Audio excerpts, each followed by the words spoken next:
მამამ გასწავლა სიმღერა, შენ შვილებს ფაქტობრივად შენგან გადაეცათ ეს სიმღერის ნიჭი, არ ვიცი მეუღლის მუსიკალური შესაძლებლობები, მაგრამ დარწმუნებული ვარ, რომ შენგან გადაეცათ. მამაზე რატო არ არის ბევრი სიმღერა? სწორი შენიშნა და სწორი შეკითხვა არის. თუმცა მოდი ახლა ეს რაღაცას ვიტყვი და თემას გავაგრძელებ თუ შეიძლება.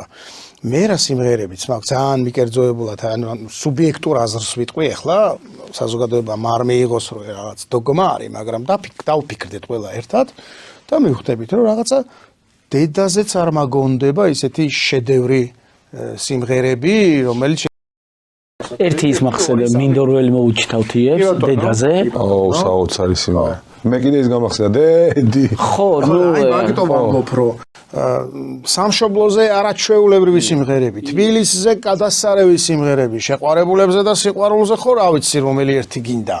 მამაზე თითქმის არ არის, ნუ არის ერთი სიმღერა, რომელიც მე ძალიან მომწონს და მიყვარს, მაგრამ კონკრეტულად ერთ მამაზეა, გოგი ცაბაძეზეა დაწერილი თავისმა შვილმა, ბატონმა კახა ცაბაძემ დაწერა და არაჩვეულებრივი სიტყვებიცაა და არაჩვეულებრივი სიმღერა არის. არა, და ზოგადად ეხა ხო მე და შეხშედ გვისაუბრია ხოლმე. რაღაცა მამა ცალკე ისეთი არ არის მარტო ქართულ საზოგადოებაში კი არა ზოგადად. ხო, ზოგადად. ხო, მაგიტო ვაკეთებთ ამ მამების დროს, რომ მამებზე გავაკეთოთ აქცენტი. აბსოლუტურად გეთანხმები.